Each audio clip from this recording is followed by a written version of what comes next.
গুঞ্জন বৰ্তমান যোৰহাটত আছে। গুঞ্জন আপোনাৰ ওচৰলৈ আহিছোঁ। তিতাবৰত আপুনি আছে। এসময়ত কংগ্ৰেছৰ এটা দুৰ্গ বুলি কোৱা হৈছিলে। অৱশ্যে এতিয়া তিতাবৰৰ ৰাজনৈতিক গোটেই পৰিৱেশটো বেলেগ। সামগ্ৰিকভাৱে তিতাবৰত এতিয়ালৈকে টাৰ্ণআউটটো কেনেকুৱা, মানুহৰ আশা আকাংক্ষাবোৰ কি কি?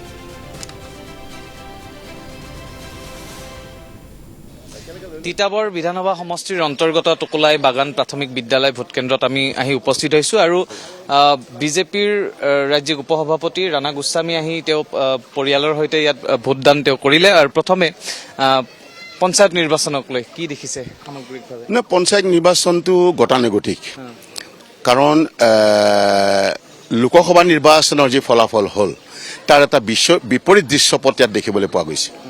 আমি অনুমানেই কৰিছিলোঁ যে ৰাইজে যে লোকসভা নিৰ্বাচনত কিছু ভুল কৰিলে এই কথাটো ৰাইজে বুজি পাইছে, আৰু সেইকাৰণে ৰাইজে এইটো বুজিছে যে তৃণমূল পৰ্যায়ৰ ৰাইজৰ গ্ৰাম্য জনজীৱনৰ ৰাইজক সেৱা কৰিবৰ কাৰণে প্ৰথম চৰকাৰখনে হৈছে আমাৰ পঞ্চায়ত নিৰ্বাচন, আৰু সেই পঞ্চায়ত নিৰ্বাচনৰ জৰিয়তে আমাৰ চৰকাৰে তৃণমূল পৰ্যায়ৰ ৰাইজৰ সেৱা আগবঢ়াব। এই কথাটো ৰাইজে প্ৰত্যেকজন ভোটাৰে বুজি উঠিছে, প্ৰত্যেকটো পৰিয়ালে বুজি উঠিছে, আৰু সেইকাৰণেই দেখিবলৈ পোৱা গৈছে ৰাইজে বুজিছে যে দিল্লীত যেতিয়া আমাৰ মাননীয় প্ৰধানমন্ত্ৰী নৰেন্দ্ৰ মোদী ডাঙৰীয়াৰ এখন গতিশীল চৰকাৰ আছে, অসমতো আমাৰ ডক্টৰ হিমন্ত বিশ্ব শৰ্মা ডাঙৰীয়াৰ কাম কাজক ৰাইজে নজৰ দিছে। জনগণৰ কাৰণে যিধৰণে তেখেতে মহিলা, পুৰুষ, চাহ শ্ৰমিক, আমাৰ বিভিন্ন জাতি জনগোষ্ঠীৰ কাৰণে কাম কৰিছে, আৰু সেইটোৰ প্ৰতি আজি ৰাইজ ধাৱমানিত হৈছে। ৰাইজে বুজিছে যে ওপৰত দুখনকৈ চৰকাৰ থকাৰ পিছত আজি যদি তৃণমূলৰ যদি আমি চৰকাৰখন আমাৰ পঞ্চায়ত লেভেলটো যদি আমি নিজৰ কৰি নলওঁ, তেতিয়াহ'লে ঘাটে ঘাটে যে আমি অসুবিধা পাম বুজিছে। আৰু সেইকাৰণে আমি এইটো কথা আমি এইকাৰণেই অনুমান কৰিছোঁ, ভোট দিবলৈ আহি নহয়। আজি প্ৰায় নিৰ্বাচন প্ৰক্ৰিয়া আৰম্ভ হোৱাৰ পৰা আমি গাঁৱে ভূঞে ঘূৰি ফুৰিছোঁ প্ৰচাৰ কাৰ্যত। আমাৰ NDA যিটো আমি সন্মিলিতভাৱে আমাৰ দলৰ প্ৰাৰ্থীসকল আছে, এই প্ৰাৰ্থীসকলে আমি ঘূৰি ফুৰিছোঁ, আৰু ঘূৰোঁতে দেখিবলৈ পোৱা গৈছে ৰাইজৰ এটাই মত যে আমি চৰকাৰৰ লগত থাকিম, চৰকাৰৰ লগত থাকি আমি পঞ্চায়তৰ জৰিয়তে আমাৰ তেওঁলোকৰ লোকসভাত ভুল কৰিলে। লোকসভাত কি ভুল? আমাৰ নহয়, এইটো ৰাইজে কৈছে। লোকসভাত ৰাইজে ভোটদান কৰি এতিয়া এটা বস্তু ওচৰত ওলাই পৰিছে যে ৰাইজে এতিয়া সেই যেনেকৈ সেই আপোনাৰ মানে পাহাৰত কাছকণী বিচৰাৰ নিচিনা হৈছে। কাছকণী এটা ভোট দি পেলাই এতিয়া যেন পাহাৰত যে কাছকণী বিচাৰি থাকে যে নাপায়, ঠিক তেনেকৈ আমাৰ ভোট দিয়া নাই, যোনে ৰাইজে বুজি পাইছে যে কাক ভোট দিলে এতিয়া তেওঁলোকক বিচাৰি নাপায়, সেইসকলক বিচাৰি পোৱা মানে পাহাৰত কাছকণী বিচৰা একে কথা। আৰু সেইকাৰণে তেওঁতো আপোনাৰ নেতা আছিলে নাই, নেতা ডেফিনেটলি আছিলে। আজিতো মই তাৰ পৰা আঁতৰি পেলাই কিয় গুচি আহিছোঁ? মই সেইকাৰণেই গুচি আহিছোঁ যে মই এইকাৰণেই গুচি আহিছোঁ সেইসকলক লৈ সেইসকলক জনগণ সন্তুষ্ট নাছিলে। আজিৰ তাৰিখত সেইসকলক ৰাইজে ভাবিছিলে, বহুত ভাবিছিলে তেওঁলোকৰ বেলেগৰ কোনোবা হয়তো প্ৰতি আমি আকৃষ্ট আছিলোঁ, কিন্তু পৰৱৰ্তী পৰ্যায়ত যে সকলোকে আমি হেৰি কৰি থাকিবলৈ এইটো কথা নহয়। কিন্তু প্ৰত্যেকৰে কাম কাজ কৰা ষ্টাইলবোৰ বেলেগ।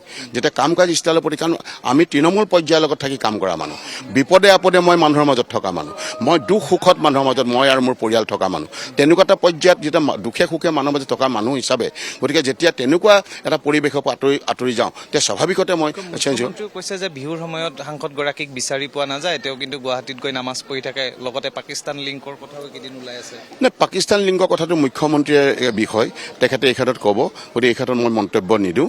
কিন্তু এটা কথা ঠিক, মই নিজে দেখিছিলোঁ তেখেতে গুৱাহাটীত নামাজ পঢ়িছে। নামাজ পঢ়িছে মই ভুল বুলি নকওঁ, কিন্তু মূল কথাটো হৈছে যদি নামাজেই পঢ়িব লাগে তেতিয়াহ'লে নামাজ পঢ়িলে তেখেতে যোৰহাটত পঢ়িব লাগিছিলে বা কিবা কাৰণে গুৱাহাটীত পঢ়িলে। কিন্তু বিহুৰ দিনাতো মই আমাৰ ঢেকীয়াখন নামঘৰত সেৱা লোৱা নেদেখিলোঁ। বিহুৰ দিনাতো মই আঠখেলীয়া নামঘৰত সেৱা লোৱা নেদেখিলোঁ। বিহুৰ দিনাতো তেখেতক মই মইনাপুৰীয়া নামঘৰত সেৱা লোৱা নেদেখিলোঁ। কিন্তু ঈদৰ দিনা গুৱাহাটী মছজিদত নামাজ পঢ়ি থাকিলে। এইবোৰতো ৰাইজে প্ৰশ্ন কৰিছে আমাৰ আগত। এতিয়া মই তিয়ক সমষ্টিত ঘূৰোতে কিন্তু তাৰ মইনাপুৰীয়া ৰাইজে আমি কৈছে যে আমি আশা কৰিছিলোঁ, ঢেকীয়াখোৱাৰ বৰনামঘৰৰ ৰাইজে স্বনামধন ৰাইজে কৈছে আমি আশা কৰিছিলোঁ। এতিয়া এইবিলাক কথাটো আহিছে ন। এতিয়া আমি তিতাবৰ বিধানসভা সমষ্টিত, সেইটো তেখেতৰ ব্যক্তিগত কথা। আমি তিতাবৰ বিধানসভা সমষ্টিত থিয় হৈ আছোঁ, কংগ্ৰেছৰ যিটো গড় বুলি কোৱা হয়। 26ত ভাবেনে যে তিতাবৰ মূলত তিতাবৰৰ ৰাইজে এতিয়া তিতাবৰ যে দেখিছে ভোট দিছে, ইয়াৰ মূল কাৰণটো হৈছে ৰাইজে এতিয়া বৰ ৰাইজ এতিয়া হাহাকাৰ অৱস্থাত আছে। যান বিধায়কজনো হ'ল আপোনাৰ আগত ইঞ্জিন নথকা এজন টানি নিব পৰা ইঞ্জিন থকা বিধায়ক, সংসদজনো হ'ল আগত ইঞ্জিন নথকা এজন ডবা। গতিকে সেই ইঞ্জিন নথকা ডবাকেইটা যে দুইটা ইঞ্জিন নথকা ডবা ইয়াত আছে, সেইকাৰণেতো এতিয়া ৰাইজে ভাবিছে যে ইঞ্জিন থকা ডবাত উঠিব লাগিব, আৰু সেইকাৰণে ৰাইজ আহিছে এতিয়া ভাৰতীয় জনতা পাৰ্টি ইঞ্জিন থকা ডবা আছে, সেইকাৰণে ইঞ্জিন থকা ডবাবোৰ উঠিবলৈ আহিছে, নহ'লে ৰেল লাইনৰ মাজত ডবাকেইটা ৰৈ থাকিব, কোনে টানি নিব। মোৰ অন্তিম প্ৰশ্ন, 26ৰ নিৰ্বাচনৰ পূৰ্বে পঞ্চায়ত নিৰ্বাচনে যিটো বিগত লোকসভা নিৰ্বাচনৰ ফলাফলে কৰিব নোৱাৰিলে বিজেপিয়ে, পঞ্চায়তত সেই ফলাফল আপুনি আশা কৰিব পাৰেনে? আৰু 26ৰ নিৰ্বাচনক লৈ কি এখন ছবি দেখা পাইছে? এই 26ৰ নিৰ্বাচনটো চাওক, এইটো খোলাখুলি কথা। 26ৰ নিৰ্বাচনত 100% ভাৰতীয় জনতা পাৰ্টীয়ে চৰকাৰ কৰিব। মই আজি লিখি থৈ যাওক, আপোনালোকে, মই ৰাজনীতি দীঘলীয়া মোৰ অভিজ্ঞতাৰ পৰা কৈছোঁ, লিখি থৈ যাওক যে কমচে কম আৰু খুব কমেও 10 বছৰলৈ ডক্টৰ হিমন্ত বিশ্ব শৰ্মা দলে জিকাটো জিকিব, আৰু দলে যদি তেখেতক মুখ্যমন্ত্ৰী পাতে ৰাইজৰ আশীৰ্বাদত মুখ্যমন্ত্ৰী হৈ থাকিব। ধন্যবাদ জ্ঞাপন কৰিছোঁ। আৰু এনেধৰণে টকোলাই বাগান প্ৰাথমিক বিদ্যালয় ভোটকেন্দ্ৰত ভোটদান প্ৰক্ৰিয়া চলি আছে, সুকলমে ভোটদান চলি আছে। পুৱাৰ পৰাই মানুহে এনেধৰণে শাৰী পাতিছে ভোট দিয়াৰ পোনপটীয়া বাবে। সম্প্ৰচাৰ যোগে